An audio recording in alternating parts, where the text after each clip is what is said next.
Welcome to Mana Drained. I am Moxborn again. I have with me my son, Eli. How are you doing, buddy? Great.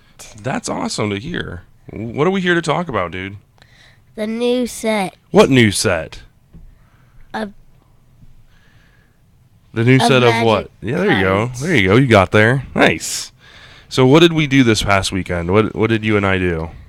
go to the tournament. Yeah, we went to Epic Loot and we played in a two-headed giant tournament with the new set of cards that haven't been released yet. These cards aren't for sale. You can't buy these anywhere. Not till this next weekend. Right? So, yeah, we're here. This is episode 21. Mana Drain is a podcast that we do. Well, it used to be weekly. It used to be bi-weekly, and then it went kind of dark for a little bit. We actually haven't recorded a show in quite a while. We're going to get back on track this week, starting with this show on Monday. We're going to talk all about Magic.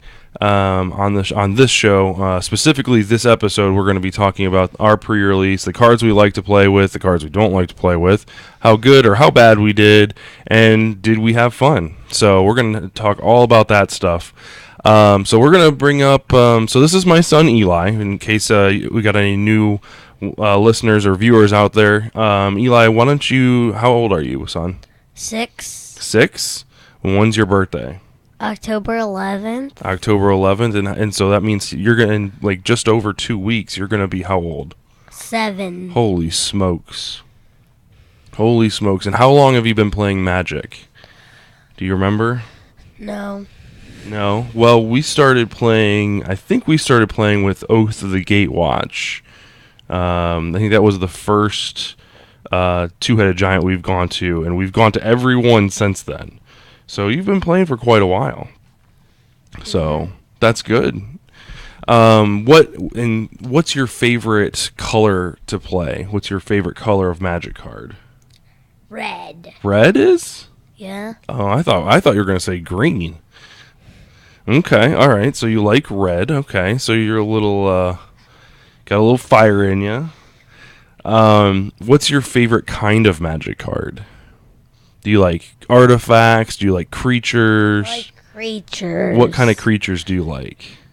I have an idea on what you're going to say because of what we played this weekend.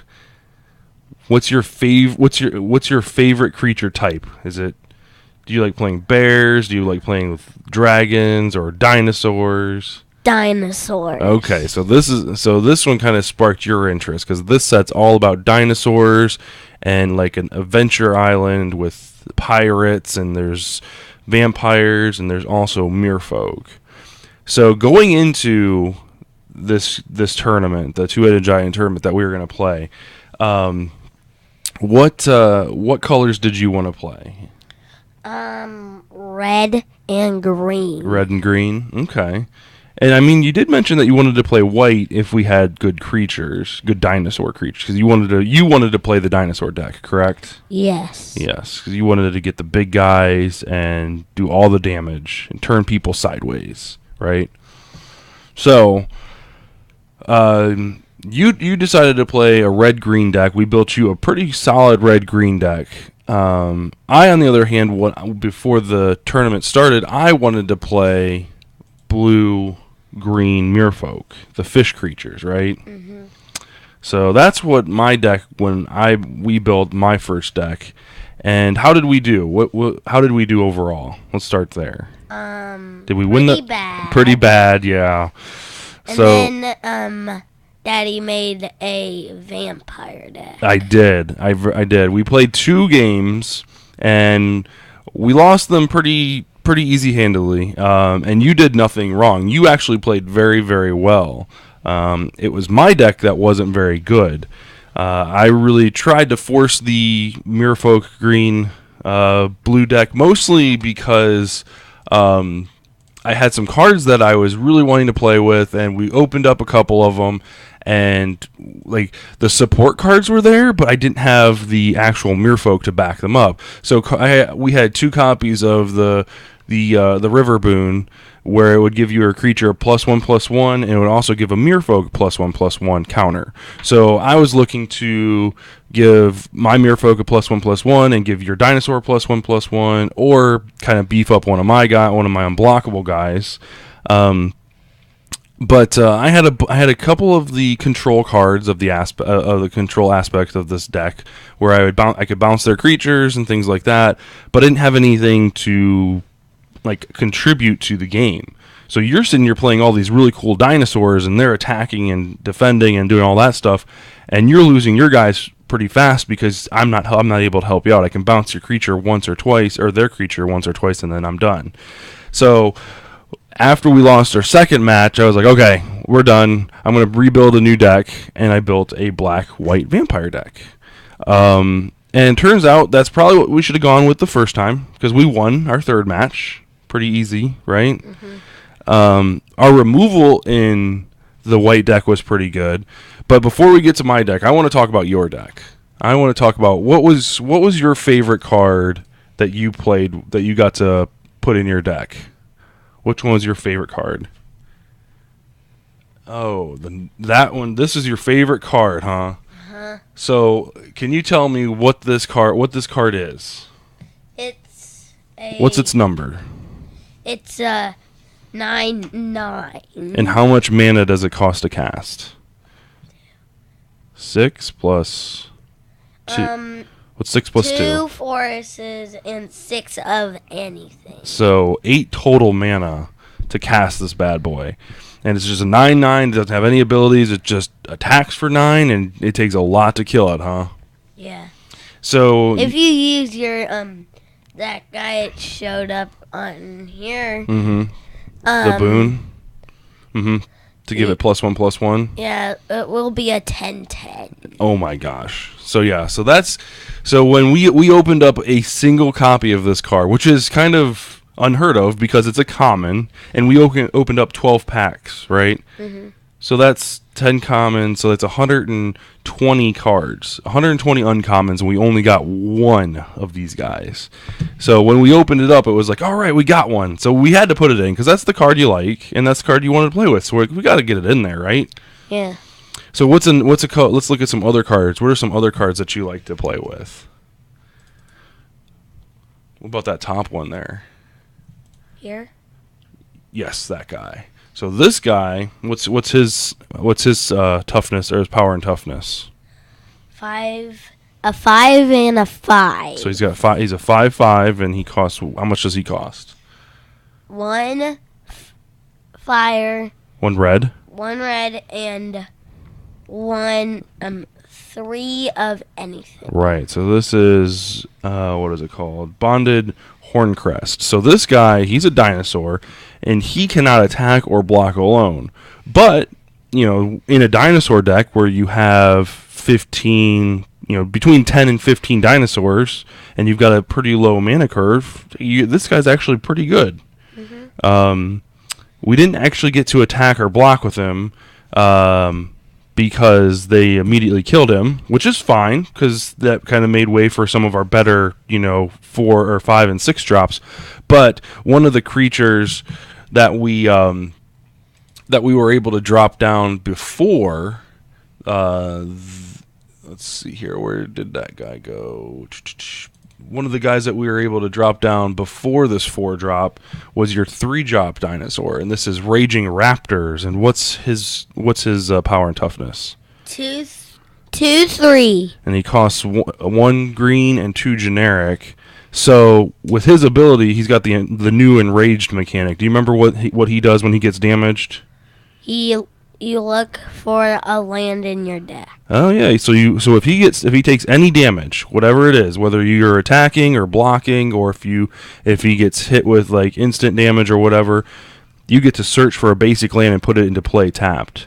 So this guy actually, he ramped you pretty good. The game that we won, you probably searched, I would say, probably maybe 3 or 4 times for land. Yeah. So that turned out really well, which actually kind of rolled us into why we actually won that game.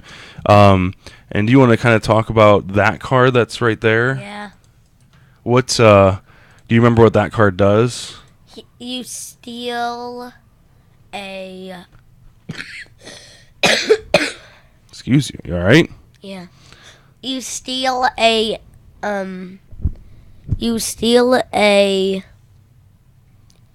creature from the opponent. Yeah. So this is Captivating Crew. It's a 4/3 for 1 red and 3 of anything.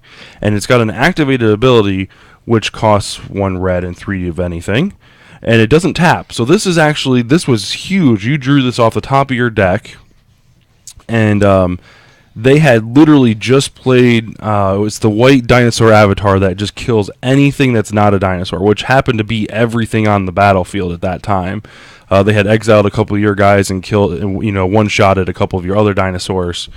And you played this, and you were immediately able to steal that dinosaur that they played and attack with it, which is fantastic. Do you remember how many times we were able to steal their creatures? 5. So we stole, over the course of one game, we stole 5 creatures in 3 turns. So thanks to your Ravaging Raptors, you were able to get enough land to actually use this ability twice in 1 turn. And that was pretty cool, huh? Mm-hmm. That's what won us the game, was we were able to take their 7/7, and I think they played a 4/4 with Flash and a 4/4 dinosaur that could block multiple creatures. And a goat thing, 7/7. Oh, that was their white dinosaur. That they were, when they played it, it basically killed any creature that wasn't a dinosaur that was on the battlefield. So then we played. I played it after that. Correct. Yep. So one of the things that, kind of going back into my deck real quick, one of the things, once we switched my deck around to the good deck, the white black vampire deck, we got access to a lot more removal. One of the things that we noticed when we were playing is we weren't able to kill their creatures unless it was in combat. That was the only way we were able to kill creatures. Now white gave us access to some really good removal. We opened up one of the Ixalan's Binding, which allows us to exile a target non-land permanent an opponent controls, and your opponents can't cast spells with the same name as that card. So the second part isn't as relevant unless you're casting it on like a common creature, but we were able to cast this on our opponent's Vraska. And I think that was really, as far as saving the day, that was a big one. Because that was right before they nixed the entire board, and it was pretty rough. So we were able to exile their Vraska. The other removal spell that we got, which helped out quite a bit, was, let me pull this one up, Legion's Judgment. This is another white card that's at sorcery speed. Destroy target creature with the power 4 or greater. So this helped us clear out a couple of their dinosaurs so that you could kind of attack in and really put some damage on their pressure on their opponent. Let's see here. We also got access to some really cool combat tricks. So we opened up quite a few of these. I think we ended up using 3 of them, and that is Vampire Zeal. This was a 1 mana instant that gives target creature +2/+2, and if it's a vampire, it gets first strike until end of turn. So this was part of our finisher when we attacked for lethal damage at the last during the last round. So we got some really cool cards, really access to some really good white cards and combat tricks and things like that. So you want to talk about that guy next? What do you like about him? What's so special about him? Because he has haste. Because he has haste. Yeah. And how big is he? He's a 5/5 for 5 mana. Yep. And do you know that you were able to cast him on turn 4? Mm-hmm. Because you had your druid out. It's a green druid that's 1 green and 1 generic, and you can untap a land. So on turn 4, you were able to tap a mountain twice to get 2 red mana to cast him. And you were actually able to attack with him a couple times, which was good, over the course of the evening. So So yeah, that was good. So those were some good guys. The other card that I wanted to talk about that you used quite a bit, and that was probably like maybe one of the unsung heroes of the evening, was this land. Where did it go? Here it is. New Horizons. So this is a really cool card that you really haven't played with Enchant Lands before. So this was kind of your first venture into that. But when New Horizons enters the battlefield, you get to put a +1/+1 counter on a target creature you control. So it makes one of your dinosaurs or one of your guys a little bit bigger, which is good. And then it also adds to the land that you enchant that you can tap the land, and it adds 2 mana of any color. So that's how you're able to we were able to cast or activate your ability twice to steal creatures and things like that. So I think that was a really fun card. Did you like playing that one? Yeah. Yeah. So I think we had 2, maybe 3 in your deck. 2. 2? Was it 2? Yes. Okay. Cool. The other card that I really wanted to talk about that we used quite a bit was this guy, this Commune with Dinosaurs. It's 1 mana. Basically, you look at the top 5 cards and you get to pick a land or a dinosaur and put it into your hand. So it's really good, early game to get your land drops. Make sure you have your land drops, and then also at the end of the game when you're trying to find a finisher, right? And in the dinosaur deck, your dinosaurs are your finishers. So that worked out really well too. I think actually you played it twice, and each time one of the times you got a dinosaur, and one of the other times you got a land. So it worked out pretty well. Yeah, I got this guy. Mm-hmm. All right. Let's see here. So one of the cards that I didn't get to play with that I put in my vampire deck that I really, really wanted to, I mean, absolutely wanted to, was this Territorial Hammerskull. This guy looks like so much fun to play with. And we only opened 1, which is, again, kind of like your 9/9 is kind of unheard of that we only opened up 1 copy of a single common out of 120 cards. But anyway, when 2/3 for 1 white and 2 of anything for when it attacks. Whenever it attacks, you get to tap down a creature an opponent controls. Any creature, any size, big or small. It really kind of makes the way for getting damage through. So I really wanted to play with that. Unfortunately, didn't get to. But for sure, when we build your constructed green-red deck, I think we're going to add white, and I think this guy might actually go into it just to kind of help you. Maybe 2 copies of him. Or maybe 1.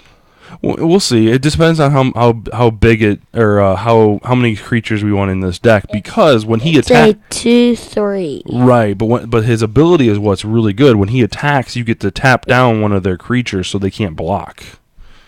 So if they've got a creature that's got Death Touch, or maybe if they've got a creature that's bigger than one of yours, you can tap it down so you don't lose your creatures. So it's a good piece of removal. And it's not like it's not like kill your creature removal, but it's gonna save some of your save a guy here or there. The other card that I put into our deck was this really cool flip card that Eli opened up, and he actually opened up 3 of our flip cards, which was kind of funny. Let's see here if I can pronounce this right. Agrul's Bloodfast. It's 1 black and 1 generic. It's a legendary enchantment. You can pay 2 life, 1 black, and 1 generic, and draw a card. And then at the beginning of your upkeep, if you have 5 or less life, you may transform into the land. Basically, it's a land that allows you to tap for 1 black mana. Or its special ability is you can tap it and sacrifice a creature, and then you gain life equal to the sacrificed creature's toughness. So, I really didn't use it for the flip side. I was really using it for card advantage, right? I don't remember how with the vampire deck we're gaining a bunch of life, which is fantastic.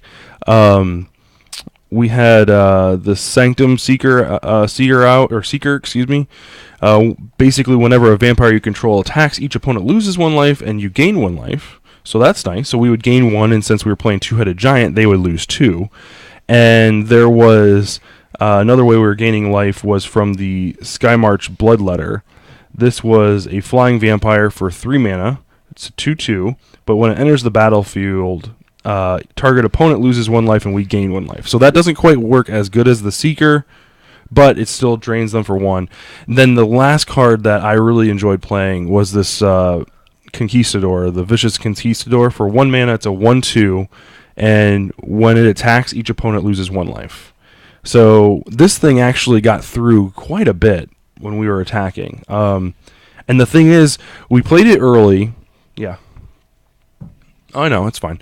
We played it early, right? So we got it in on turn 1, and then turn 2 it hurt them pretty bad, 3 damage because they didn't have anything to block. But turns 3 and turns 4 and turns 5, they had no reason to block. They couldn't block it because what was happening was while this was only dealing them 3 damage, you were attacking with your 2/3s and your 3/4s and your 5/5s. So they have to block your stuff. So our guy was staying alive and dealing damage. I'm willing to bet that this Conquistador guy, he probably, I want to say, at least dealt 9 damage at the very least. So that's pretty good for a little 1-drop, you think? Yeah. Yeah, so. Alright, guys, do you have anything else you want to talk about? Oh, you want to talk about that guy? Okay, so this is the last one. And Eli. So you didn't get to attack with this guy, which was kind of sad. Because you played him, and the very next turn, I think they actually used Ixalan's Binding to get rid of him. I'm pretty sure they did. Yes, they did. Yeah, those punks. How dare they?